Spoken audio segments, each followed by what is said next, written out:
Crossroads, Hagerstown. Story 10. Crossroads. In Hagerstown, the crossroads weren't just roads. They were people. They were choices that looked small until you realized they could take your whole life. You could stand in the same place your entire life and still arrive somewhere you never meant to go. And sometimes, on the right night, the whole town felt like it was holding its breath, waiting to see who would break, who would bend, and who would somehow make it through. The storm rolled in late. Not a dramatic storm, no thunder like a movie, no lightning splitting the sky like Judgment.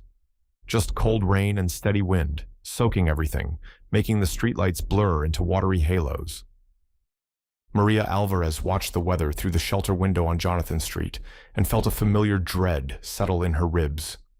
Bad weather brought people, not because rain made them homeless, because rain made homelessness impossible to ignore. She checked the beds again. Full. Every bunk, every mat, every corner, full. She'd called 3 other shelters earlier, all full, all apologetic. The inspector's report sat on her desk like a threat in official language. The redevelopment clock was still ticking.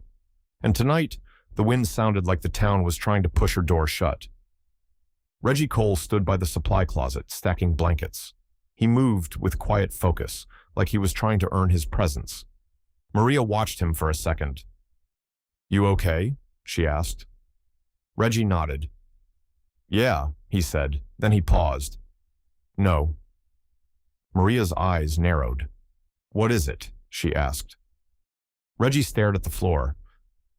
"I seen a car outside," he said quietly. Maria's stomach tightened.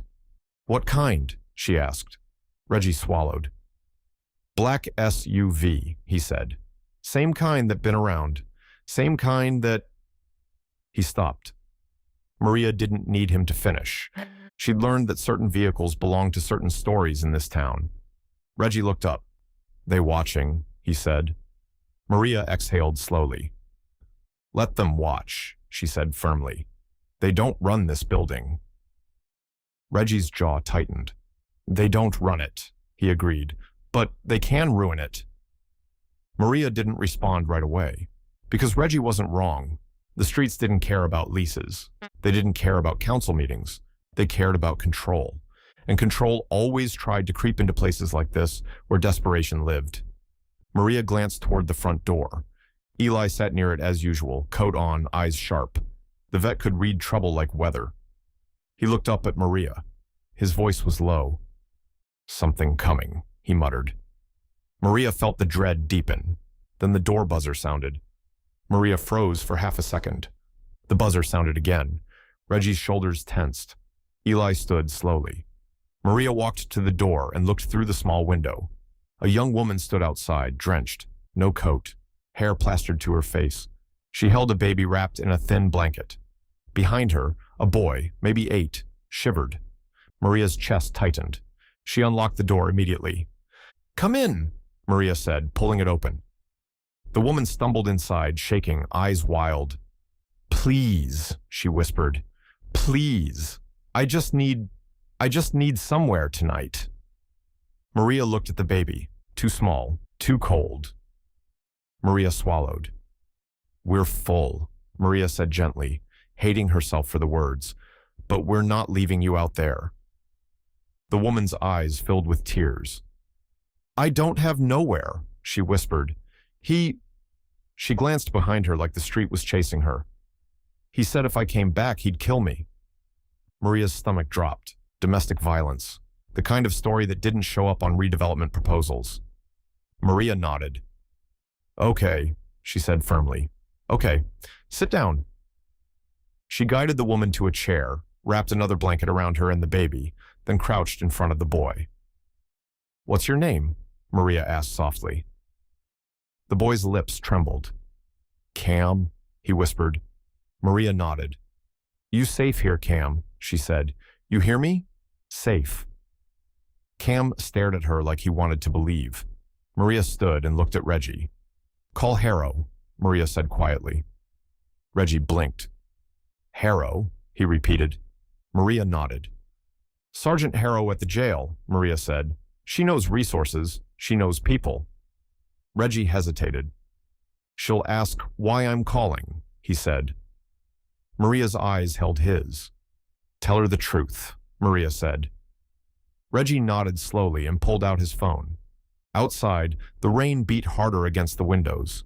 The Crossroads had arrived at the door.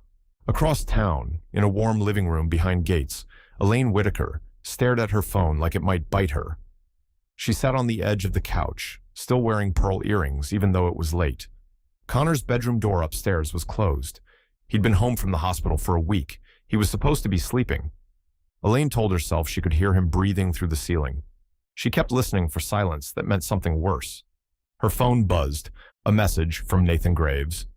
"Park wants emergency council meeting. Shelter situation escalating. Media sniffing."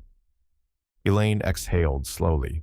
Her first instinct was annoyance. Her second instinct was fear. Because media sniffing meant vulnerability. And vulnerability was dangerous for people like her. Then her phone buzzed again. Another text, unknown number. Elaine's stomach dropped before she even opened it. "We see you. We see your son." Elaine's throat tightened. She stared at the message, hands trembling. Another came immediately after. "You want him safe? You play fair." Elaine's skin went cold. She stood up so fast the couch cushion bounced. She paced. She wanted to call the police. But calling the police created records. Records created questions. Questions created headlines. And headlines could destroy Connor's fragile recovery and her career in one sweep. Elaine stopped pacing. She pressed her fingers to her temple. The storm outside rattled the windows softly. Elaine whispered to herself, barely audible, "No more silence." She grabbed her coat and her keys. If the town was threatening her son, she wasn't going to sit behind gates and pray the storm passed. She was going to meet it. Downtown, Aiden Park stood in his office, staring at a spreadsheet that no longer felt like numbers. His building plans were laid out across the desk like a map of conquest. But all he could see was the shelter line at 6 a.m. The faces, the cold, the baby wrapped in thin fabric. Maria Alvarez's words still echoed in his head. "Now do something that costs you." Aiden's phone rang. "Nathan," Aiden answered. "Yeah," Aiden said. Nathan's voice was tense. "Someone vandalized the construction site," Nathan said. "Graffiti. You can't build over us. They broke the fence too." Aiden closed his eyes. "Any cameras catch it?" he asked. "Not clear," Nathan replied, "but the sheriff's office is asking questions." Aiden exhaled slowly. "Get it cleaned," Aiden said automatically. Nathan hesitated. "And the shelter?" Nathan asked. "Councilwoman Whitaker wants a plan, tonight." Aiden stared at the rain streaking his window. He thought about profit. He thought about optics. He thought about his father's voice. "Don't get emotional. Get strategic." But he'd seen the line. Emotion wasn't the enemy. Denial was. "I'll handle it," Aiden said. He hung up. Then he did something he hadn't done in years. He left his office. Not to attend a gala, not to meet investors, to go to Jonathan Street. On the far side of town, in a small apartment where the walls were thin enough to hear the neighbor's TV, Darius Bennett sat at his kitchen table staring at Navy paperwork. His graduation gown hung over a chair like a shed skin. His mother slept on the couch, exhausted, phone in her hand like she'd fallen asleep mid-prayer. Dare's wrists still had faint red marks from the cuffs. Malik was in custody, not charged yet, but held. Because the package had been real, because the police had been waiting, because someone had set that whole night up like a trap. Dare stared at the papers. Honor, courage, commitment. Tomorrow he was supposed to sign early. Keisha had insisted. Dare's phone buzzed. A message from Malik's number. Dare's stomach dropped. He opened it. "Come to the detention center. They saying they got footage. They saying I'm cooked. I need you." Dare's chest tightened. A second message came. "If you don't come, they gon' say it was you." Dare stared at the screen. His throat tightened. He glanced at his mother asleep on the couch. He could wake her, but waking her meant fear. Fear meant panic. Panic meant the same cycle. Dare stood up quietly, grabbed his hoodie, and stepped toward the door. Then he stopped. He looked back at the paperwork. If he went to the detention center tonight, he could get pulled into something again. But if he didn't, Malik might drag him down anyway. Dare swallowed hard. He whispered, barely audible, "This is the test." Then he walked out into the rain. The Washington County Detention Center at night was a different kind of cold, not weather cold, concrete cold, institution cold. Officer Daniel Klein stood at the front desk, watching the visitor logs. He'd been on shift since early morning because the pod fight yesterday had triggered overtime. Pod C was quieter now, but the silence felt like a threat that hadn't decided when to return. Klein's radio crackled. Harrow's voice. "Klein, heads up," she said. "We got someone coming in asking about Malik Bennett, kid from the graduation incident." Klein frowned. "Bennett?" he repeated. Harrow corrected quickly. "Darius Bennett," she said. "The one who almost got swept in." Klein's jaw tightened. Klein remembered the name. He'd seen it in the report, graduation sting. A package dropped. A kid with good timing or bad luck. "Copy," Klein said. He looked up as the front door opened. A young man stepped inside, hood dripping rain, eyes sharp with fear. Dare. Klein watched him approach, posture cautious. "Can I help you?" Klein asked. Dare swallowed. "I'm here to see Malik," Dare said. Klein studied him. "Hours for visits are over," Klein said. Dare's hands clenched. "They told me to come," Dare said quickly. They said Malik needs me." Klein stared at him. Klein had seen this too many times. Kids pulled into adult problems. Kids thinking loyalty was love. Kids believing they could talk their way out of a web that didn't care. Klein leaned forward slightly, voice low. "Who told you to come?" Klein asked. Dare hesitated. "My phone," Dare admitted. Klein's eyes narrowed. "Show me," Klein said. Dare hesitated again, then pulled out the phone and showed the messages. Klein stared at the screen. His jaw tightened, because something about the wording felt wrong, not Malik's voice. Too clean, too direct, like someone trying to lure Dare into the building. Klein looked up at Dare. "You ever think Malik didn't send that?" Klein asked. Dare froze. "What?" Dare whispered. Klein leaned back, eyes hard. "You're standing at a crossroads," Klein said quietly, "and somebody wants you to take the wrong turn." Dare's throat tightened. "I don't know what to do," Dare whispered. Klein stared at him. Then Klein made a decision, not policy, human. He picked up the desk phone and dialed internal. "Harrow," he said when she answered. "Come down front, now." Harrow arrived 2 minutes later, coat on, eyes sharp. She looked at Dare, then at Klein. "What's this?" she demanded. Klein handed her the phone, showing the messages. Harrow's face hardened. "That's not Malik," she said immediately. Dare's blood went cold. "How you know?" Dare whispered. Harrow's eyes held his. "Because we confiscated Malik's phone 2 hours ago," she said. "He hasn't touched it." Dare's stomach dropped. He felt dizzy. Someone had Malik's number. Someone was texting him. Someone was trying to pull him into the building for a reason. Harrow grabbed her radio. "Trace that number," she snapped, "and lock down the front lot cameras." Klein watched Dare carefully. Dare looked like his whole future just cracked open. Harrow's voice softened slightly, just for a second. "You did the right thing coming here," she told Dare, "but you're not going inside." Dare's eyes burned. "What about Malik?" Dare asked. Harrow's jaw tightened. "We'll handle Malik," she said. "You handle you." Dare swallowed hard, shaking. Klein leaned forward. "Go home," Klein said firmly. "Sign your papers. Leave." Dare nodded slowly.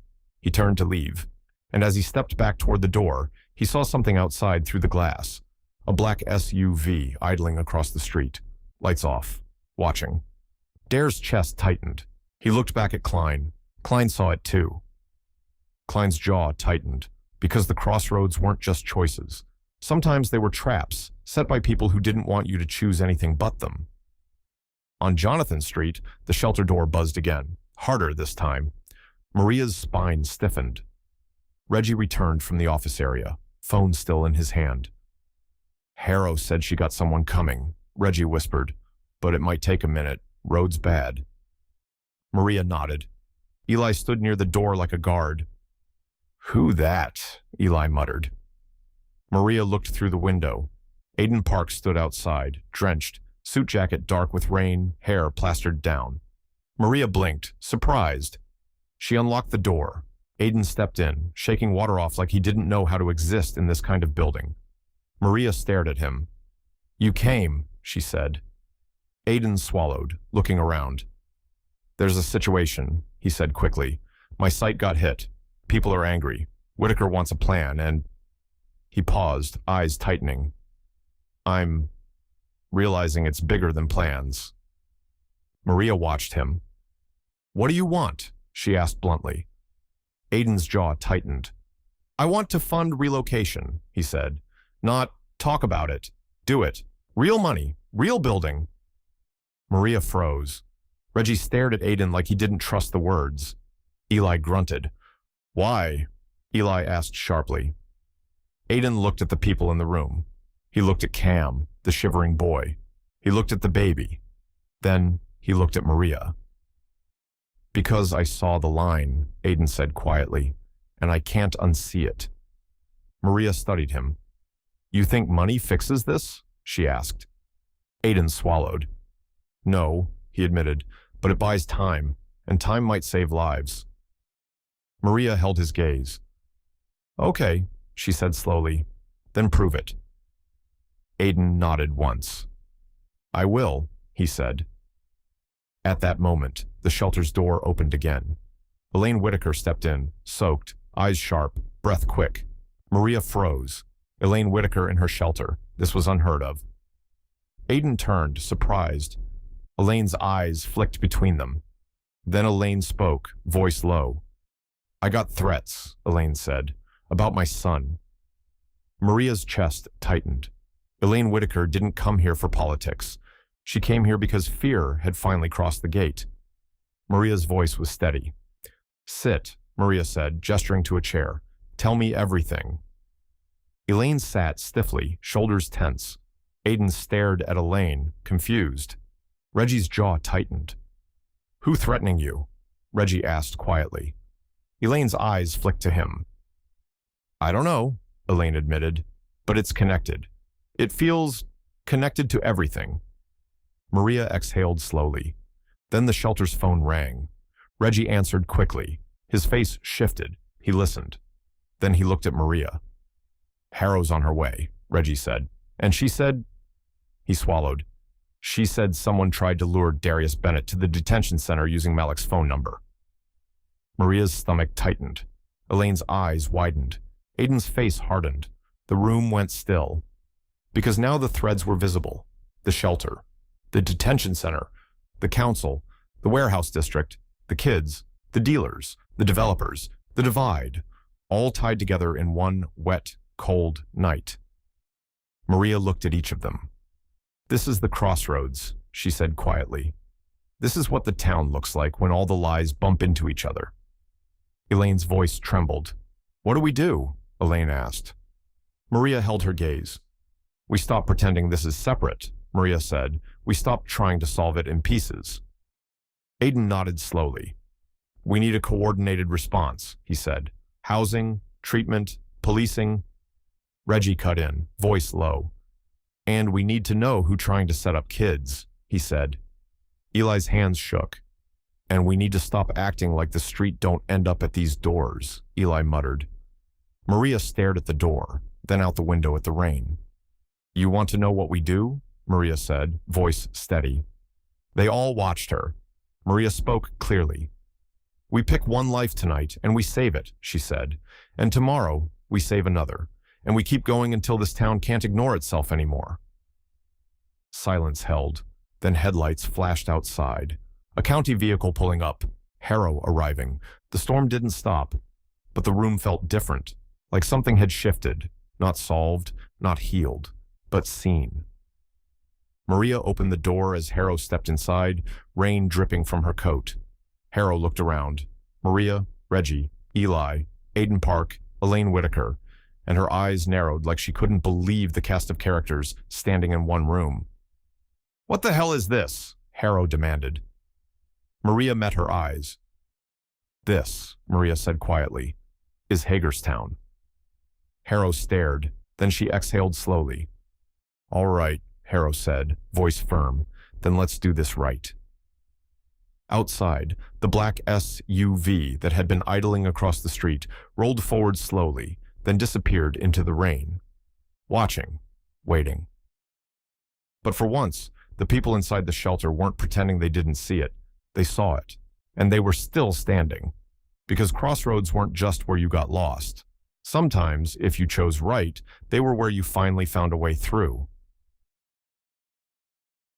This concludes Story 10. If you enjoyed this story, please like and subscribe.